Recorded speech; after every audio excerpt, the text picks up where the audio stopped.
Welcome back to our channel. I'm Dior, And I'm IJ. and we're going to discuss the after party, Married at First Sight after party. What an after party. I really love these after parties. Like, I think Keshia Knight Pulliam is getting a lot of information for us because I think before it felt like they couldn't really say too much because, the show was still going on. And for some reason now, like they can say a lot and they've been saying a lot. Yeah, this is my second time watching it. So I think I'm going to start watching it more now. Yeah, like I forget because we usually film the show right after the show goes off. And so I forget about the after party. And then like either later that night or the next day, I'm just like, oh yeah, let me figure out what happened. Let me find some more dirt. Right. This one had a lot. Yeah. So the after party had Katina, Mark, and Michael. I guess it was Michael's first time to an after party. Can I say something really quick, Dior? Michael was super dry. He always is. Like he always is. And I wonder if Jasmina has a little bit of a problem with that because he just doesn't have any like emotions really. Like no, just dryness. I was like, my mouth got parched watching him. Even his introduction of saying hello, I was just like, yeah. all I saw was his eyes. And then, so he's dry. Yeah. But we start off talking to Mark and we find out a little bit about his bed bug situation. I know before we were wondering like when the bed bug situation happened, and it happened just a few days before the wedding. So when I was yesterday, or was it yesterday? No, Wednesday, when I was talking about the cats maybe having the bed bugs, they could have brought in the bed bugs because it happened before he even got married. So right. And he was saying that the landlord was upset about the bed bug situation, which is understandable. Like, if someone brings it into your buildings and it could potentially like infest other It's residents. expensive. It's expensive. And most landlords, we own property for rental property. And most of the time, depending on how your contracts is written up, you, the landlord, ends up having to take care of pest control. And depending on how many units you have, it can get to be expensive. Yeah. So I'm wondering, do you think that's why? Do you think that's why the landlord kept calling him? Well, yeah, because he said that like, okay, 2 days before or a few days before the wedding is when the bed bugs happened. They moved all the furniture out like 24 hours, like within 24 hours of the wedding. And then he was like, he just had to go to the honeymoon and figure out how to take care of the situation. And so, yes, I imagine that's probably why she was calling, like, because yeah, it could get into other people's apartment. So right. And as a landlord, you really can't go into somebody's apartment and start moving things out because that's a violation of their privacy and that's their unit. And so she probably wanted him to stay back from his honeymoon to get this issue fixed, then go to the honeymoon. But the show is like, no, not today. He's about to get on that plane and get into the honeymoon. Yeah, that's probably a large part of, what occurred.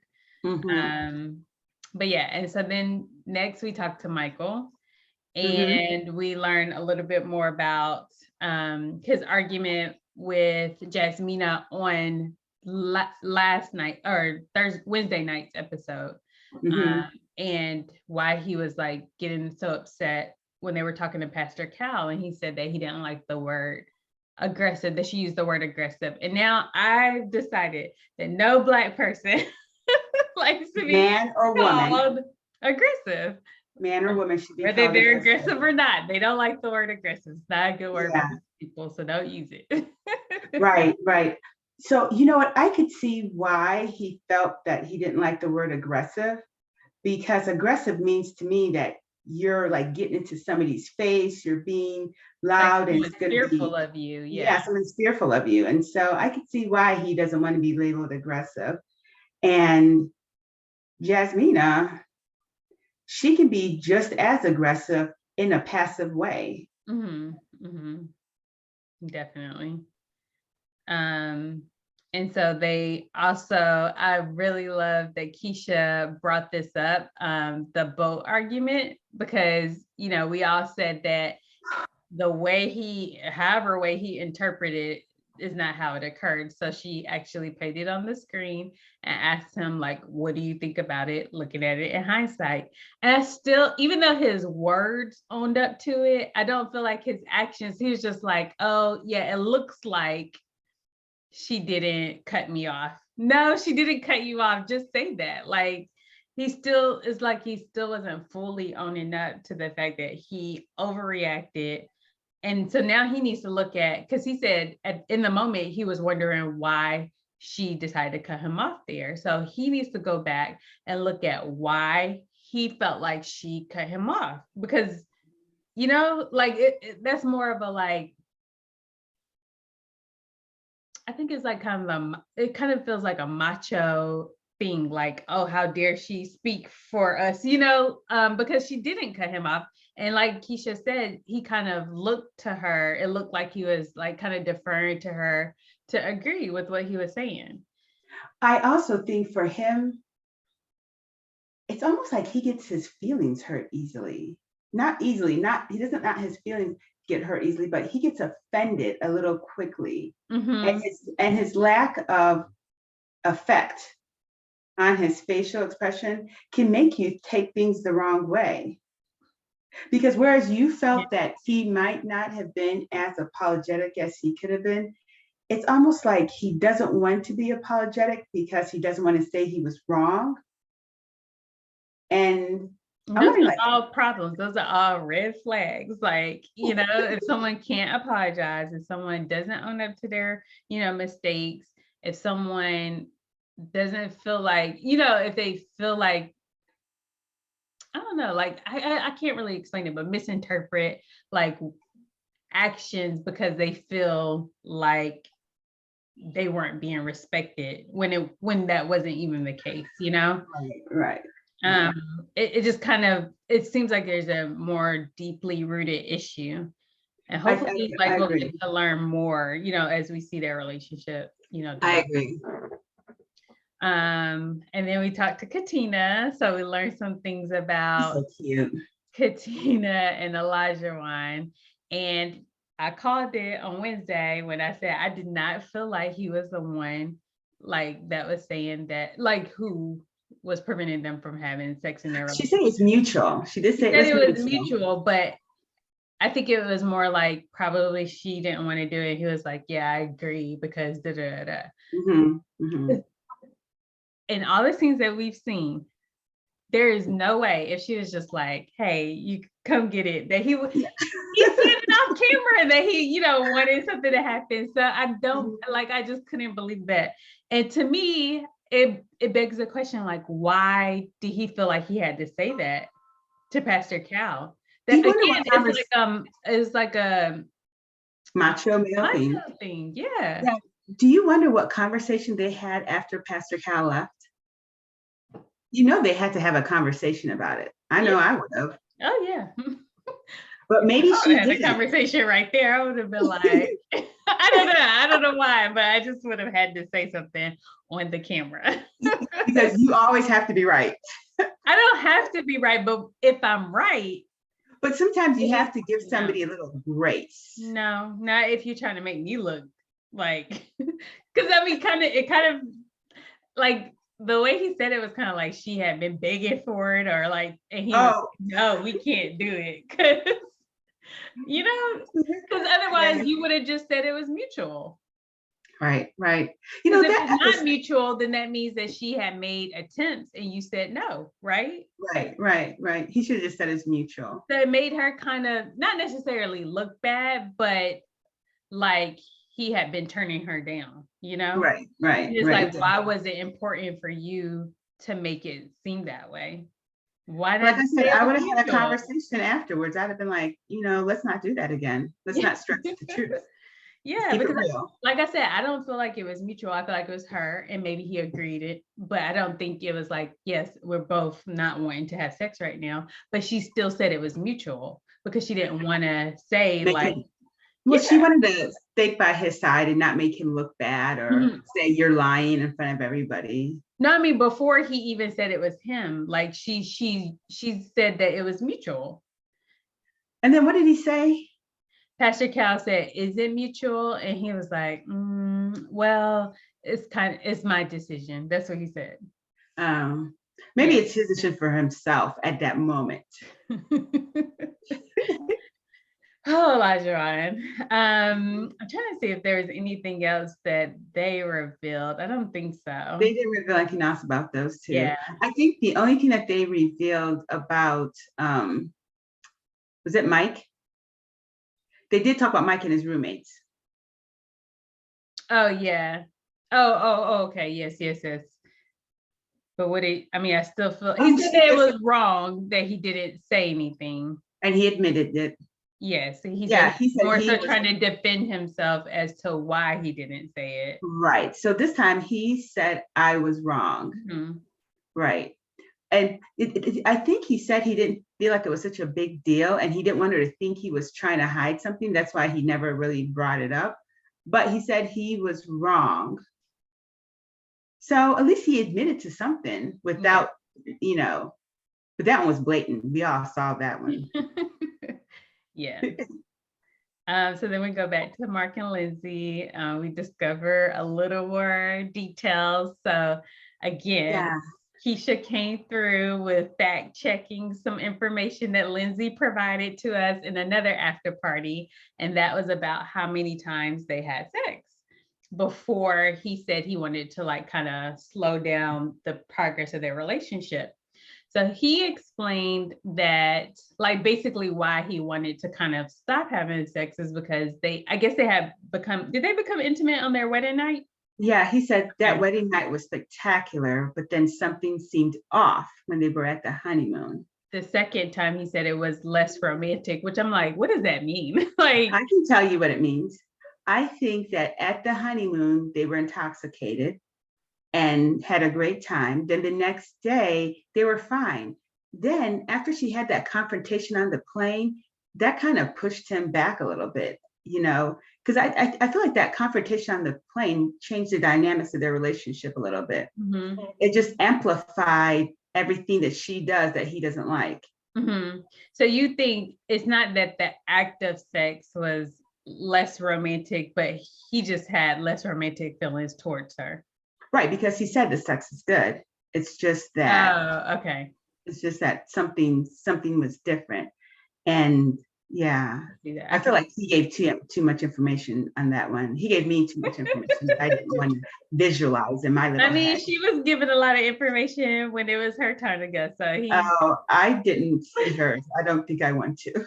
But now that like he brings that up about like, I mean, he said that she was kind of like more aggressive when it came to sex and like kind of almost like forcing him to do it when he didn't want to. And like when they did a flashback earlier of them going in with the hazmat suits and she's just like, oh, if I get bed bugs then you have to give me a lot of TLC. It does kind of feel like she's like clingy and kind of just, it's a lot like, yes, they chose to be married to strangers, but still like, don't suffocate me. And she feels suffocating. Yeah, she can be suffocating and she can be overwhelming if you think of her emotions and so forth. And he's probably on eggshells constantly trying to like not make her blow up, but still trying to voice his own opinion, So it's probably like an eggshell thing where eventually it's just going to blow. Yeah. Some people aren't meant to be married. Lindsay, I just but so in another after party she said that when they had that romantic dinner they had sex 3 times that day, the morning, afternoon, and then right before they went to dinner. And he said that like they had only had sex 2.5 times. Right. Up until then. And so he was like, they definitely didn't have sex 3 times that day. And I think he even kind of alluded to the fact that they didn't even have sex that day. And again, you're wondering, like, I'm wondering, why did she feel the need to say that? Like, it was one thing to just say that they had sex that day, but then to go, like, if you didn't have sex that day at all, to go from like the actual to 3 times, why do all I of think that? they did. I think they did have sex that day. I think that she exaggerated because she wanted people to see like the difference in his behavior Mm-hmm. versus he was great, everything was fine. Then all of a sudden she got a splash of cold water and he didn't want to be with her anymore. Mm-hmm. So I think she was just trying to show that contrast, and she just over exaggerated to show, like, first he was all over me and he wanted me. Then all of a sudden, out of the blue, he no longer wanted me. Mm-hmm. And so I think that's what she was doing. But who would have thought that he would just out her like that? Like, Mark, can you just not be loyal a little bit? Come on Well, now. okay, he wasn't gonna say anything until they asked what the half meant.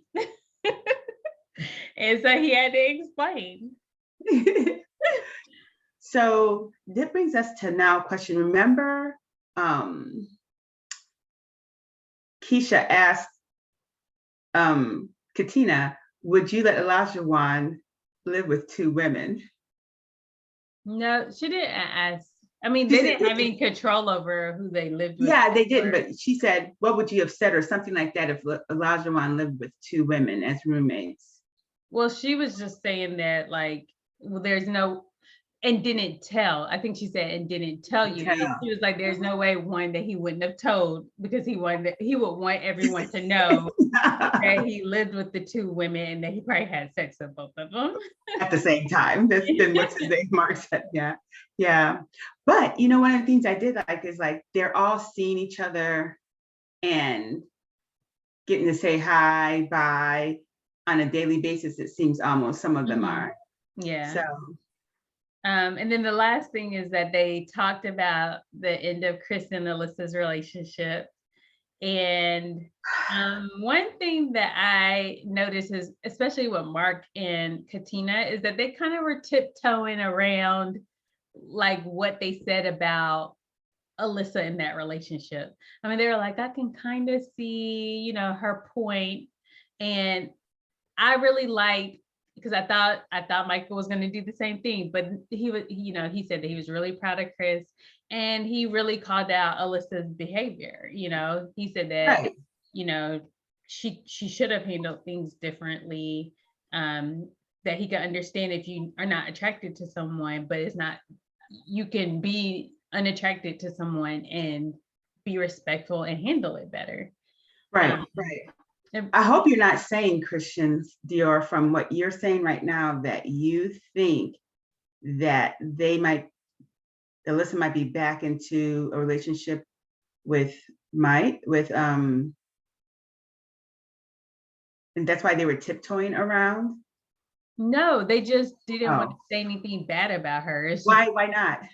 I don't know. Oh, I know. Yeah. I'm just saying, I noticed that that's kind of how they were reacting when they were giving their reaction to what happened, the breakup. Okay. You know, they were not that they were necessarily siding with her, but in a way, I would consider it kind of siding, because you are feeding into her not being looked at as a bad person. So right. You're not really calling out her horrible behavior. Like, she was horrible. Right. Like, point blank, period. If you don't want to live with someone, there are better ways for you to say it. Right. You're just gaslighting him the whole time and making him feel like he did something wrong because he, you know, wouldn't let her live there by herself when they're supposed to be married. So yeah, I didn't like that they didn't, you know, really say what they felt about her, but you know, she's gone. Hopefully we don't have to talk about her anymore. Amen.